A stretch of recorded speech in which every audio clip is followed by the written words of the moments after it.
其实在日常生活中常常是好心，但是表达的语气不好哈，这个大家可能都有感受。比如说，本来是明明就是想说关心你一下呀，哎，你应该多穿上点衣服啊，但是说出来的话就是说，哎，你怎么穿这么少啊？啊，就这种语气，就好像马上要责备别人似的。那听的人呢，他也会感受到心里不舒服，尤其是他过去对你的语气啊已经很熟悉了，是责备他的，或者是要挑战的那种语气，他就是马上就联想到那儿去了。所以呢，有的时候我们这种家庭矛盾就会出现。那当我们比如说做妻子这一方想改变的时候哈，或做这个我现在要好好的跟你讲话了。但是我们说出来的话，别人还是会误会，因为他还是听的就是你过去的那个意思哈。所以像我们在学习过程中我们怎么样能够有一些好的方法来帮助我们，真的让对方能够理解我们的好意，也真的能是我们真去说出一些正面的、积极的话语来鼓励到对方哈。所以今天呢，就想请雪伦师母还有索恩牧师继续来聊那首先想请雪伦师母你来聊一聊。那我跟我先生之间的互动就有这个毛病，对不对？他讲话，我就在琢磨我们要怎么样去让这个情况改善呢？哈，那幸好我以前是做老师的嘛，我最擅长跟针对学生的短板设计出相对应的练习，以至于我们可以强化哈。那我慢慢的跟先生研究有几个练习的这个方法跟策略哈。我觉得在这个调整体质、调整我们关系互动的这个模式当中，有两个很重要的原则。第一个是取代，不是责怪。什么意思呢？就是说他有这个坏习惯，他讲话常常很负面你去用负面去怪他就你怎么又来了这个是没有用的。你只能用另外一个好习惯去逐渐的取代那以至于他这个坏习惯呢，原来的坏习惯没有根枯萎掉了，然后新的好习惯呢，就是根就扎强了，然后呢茁壮，以至于会把他原来的坏习惯给淡化掉、取代掉。我发现，那我以前不懂，就会你怎么又来了就反而是不断的提醒、强化他原来的坏习惯。那他做错了，没有做好的，我们要淡化处理；做好的、做对的，我们要强化肯定跟称赞我觉得是取代，不是责怪。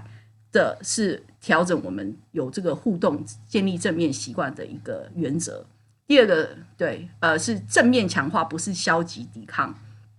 当他做好的时候，你正面的去强化。哎呀，老公，你这样说让我好开心我最喜欢你这样说的，让我觉得非常被肯定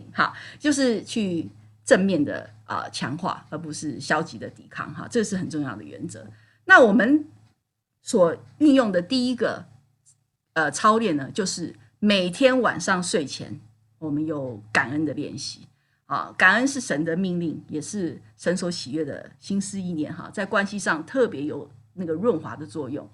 有时候很难你知道吧？在睡前就想了半天，我到底要怎么感恩你？我刚开始练习的时候，我光想到的是要怎么抱怨你，这个清单很长要想到怎么感恩，要挤一点力气挤出来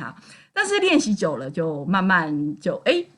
有的时候你就觉得理所当然的，他今天做菜了，他今天帮我开车门了，他今天去帮我买东西了。你以前觉得这些事情就是理所当然的，为什么需要我感恩？但是哪里有人跟人之间的付出是理所当然的呢？对不对？把那些原来理所当然的看见，并且为之感恩，我觉得这是很重要的练习。所以睡觉前就是拉着手老公，你今天感恩哪3个点他就问我，那你感恩哪3个点？好，我们就说出来有时候是对我们今天发生的事情，有时候我们是对彼此的感恩。每天都这样做，长期下来就会帮助我们的心思意念调整过到不是一个挑毛病、指责抱怨就开始感恩这是我们最非常重要的其中一个策略。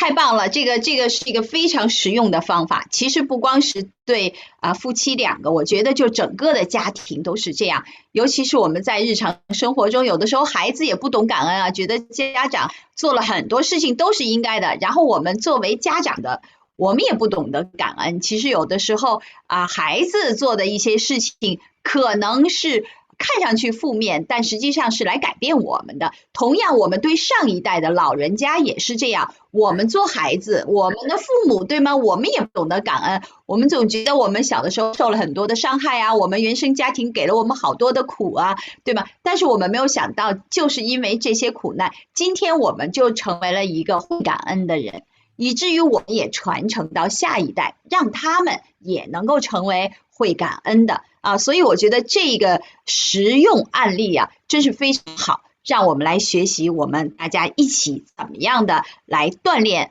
我们的一个感恩的心，就培植这样的一个好像一个幼苗似的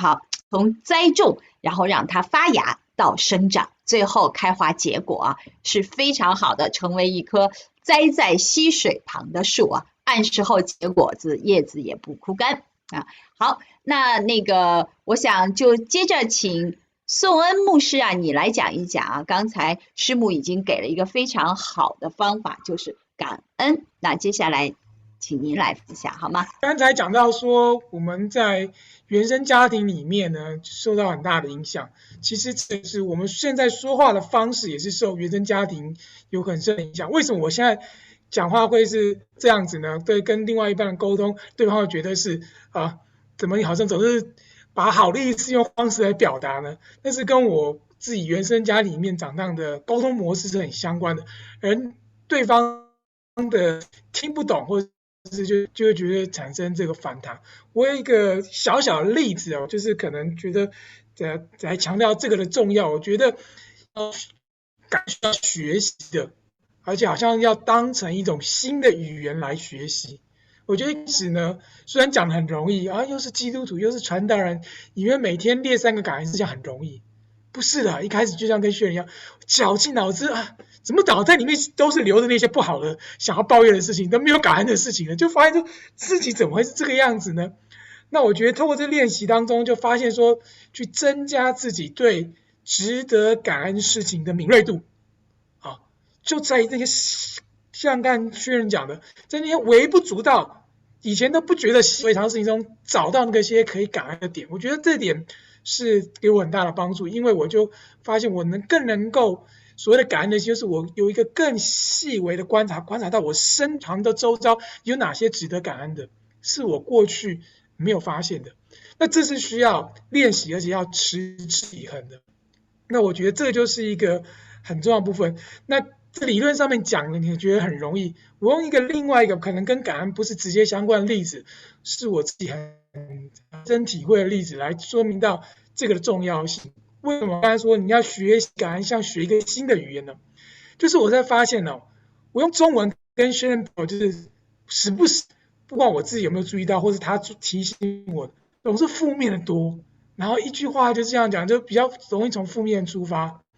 可是呢，我在跟外国牧师用 email 英文写的时候，完全没有这个问题。每次别人就写给我说，Thank you for your information， 就是其实都从感恩出发，先都是最后再感谢他，然后很好的说，我说I appreciate 什么什么什么，你做这些事都，他说原来在中文我原本在学习的语言里面呢，我非常缺少感恩的词汇。可是我在学英文的时候，那个环境里面，这外国牧师他美国里面也是要充满了感恩，充满了祝福，充满了对我的肯定，所以我自然而然的我学到这些的词句全部都是这个，然后我就回用在他们身上。我就突然发现说，为什么我的中文跟英文的表达差这么多，那么大的落差？